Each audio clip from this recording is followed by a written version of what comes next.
BRS డిసడ్వాంటేజ్లు ఉంది. Yes, ఇదే విషయంపై ఇప్పుడు పావని గారు మీరు చెప్పండి. చాలా స్పష్టంగా అందసత్యం గారు ప్రతి పాయింట్ టు పాయింట్ చెప్పారు. ప్రజల్లోకి బీఆర్ఎస్ పార్టీ చొచ్చుకోలేకపోతుంది, చొచ్చిపోయి ఏదైతే కాంగ్రెస్ పార్టీకి సంబంధించిన విషయాలు ఉన్నాయో ప్రజల మీద చెప్పలేకపోతుంది, ఎందుకంటే తాను కూడా అదే తప్పిదం చేసింది కాబట్టి అని చెప్తున్నారు. దీని విషయంపై మీరేమంటారు? ఇప్పుడు సత్యమన్న గారు ఏమైతే చెప్పిండ్రో అవి విన్నను, వీరన్న గారు చెప్పిండ్రు అది కూడా విన్నను.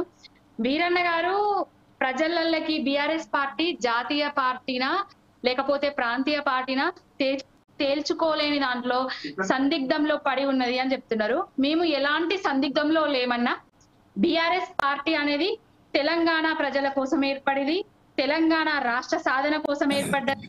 10 ఏళ్ళు ఉద్యమం చేసి అనర్గళంగా ఆయన కేసీఆర్ గారు ఉద్యమం చేసి తెలంగాణ రాష్ట్రాన్ని సాధించిండ్రు. తర్వాత తెలంగాణ తీసుకొచ్చిన తెలంగాణను 10 ఏళ్లలో దేశంలోనే నెంబర్ 1 స్థానానికి తీసుకొచ్చిండ్రు కేసీఆర్ అనేది జగమెరిగిన సత్యము. ఇంకొకటి, కేసీఆర్ గారి పాలనలో తెలంగాణ రాష్ట్రం ఎంత సుభిక్షంగా ఉండేది.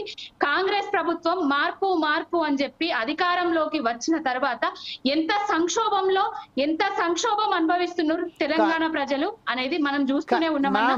ఇప్పుడు మేము ఒకటే స్టాండ్ లో ఉన్నాం, బీజేపీతో కొట్లాడే స్టాండ్ లో ఉన్నాము, కాంగ్రెస్ తో కొట్లాడే స్టాండ్ లో ఉన్నాము.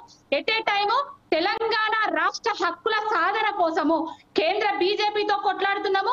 రాష్ట్రంలో వీళ్ళు చేసిన దగ మోసం కుట్రలను ప్రజలకు తీసుకెళ్తున్నాము, ప్రజల కోసం కొట్లాడుతూనే ఉన్నాము.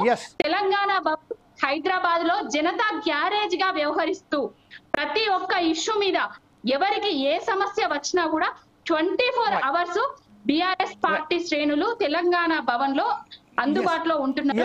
లగచర్ల ఘటన నుంచి మొదలు పెడితే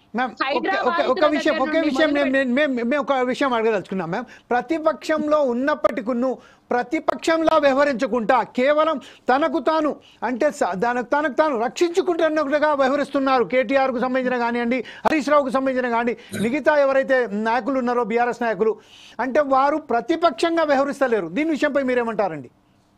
ఇప్పుడు ప్రతిపక్షంగా వ్యవహరిస్తలేమని ఎందుకు అంటున్నారో నాకు అర్థం కావట్లేదు. ప్రతిపక్షంగా వ్యవహరిస్తున్నాం కాబట్టే హైదరాబాదితులు రోడ్డున పడితే వాళ్ళ తరపున కొట్లాడినము. ప్రతిపక్షంలో వ్యవహరిస్తున్నాం కాబట్టే గురుకుల విద్యార్థులు పురుగులన్నందిని 50 మంది విద్యార్థులు చనిపోతుంటే ఎవ్వరు కూడా ఏ పార్టీ కూడా నిమ్మకు నీరెత్తనట్టు ఉన్న తర్వాత మేము గురుకుల బాట పట్టినము. ప్రతిపక్ష హోదాలో ఉన్నాం కాబట్టే, ప్రతిపక్షంలో మేమున్నాం కాబట్టే ప్రజలకు ఏ సమస్య వచ్చినా కూడా మా దగ్గరికి వస్తున్నారు. రైతులకు రుణమాఫీ కాకపోయినా, ఆశా వర్కర్లు కానీ బోనస్ రాకపోయినా, పెన్షన్లు పెంచకపోయినా వీటన్నిటి గురించి వివిధ సమస్యల గురించి బీఆర్ఎస్ పార్టీ భవన్ కు వస్తున్నారు. మళ్ళీ మా నాయకులు కేటీఆర్ గారికి, హరీష్ రావు గారికి వాళ్ళ వినతి పత్రాలు అందజేస్తున్నారు. ప్రజల పక్షాన కొట్లాడుతున్నాం. తెలంగాణ అస్తిత్వాన్ని కాపాడడం నుంచి తెలంగాణ ప్రజల ప్రయోజనాలు కాపాడడం వరకు అన్నిట్లో మేము ముందుండి కొట్లాడుతున్నాము. ఇంకొకటి, సత్యమన్న ఏం చెప్తున్నారంటే తెలంగాణ రాష్ట్ర ప్రజల తరపున ఉంటలేరు, ప్రజల క్షేత్రంలోకి పోతలేరు అని అంటున్నారు. ప్రతిరోజు మా హరీష్ అన్న గారు ప్రతిరోజు ప్రోగ్రాం పెట్టుకున్నారు. నిన్న న్యూ ఇయర్ సందర్భంగా జహీరాబాద్ కానివ్వండి, సిద్దిపేట కానివ్వండి, ఎక్కడి నుంచి అసలు ఏం చేస్తూ అధికారంలో ఉన్న కన్నా ప్రతిపక్షంలో ఉన్న తర్వాత ప్రజాక్షేత్రంలోకి పోయి వాళ్ళ సమస్యలు ఏంది అని తెలుసుకుంటున్నాము, వాళ్ళ సమస్యల మీద పోరాటం చేస్తున్నాము.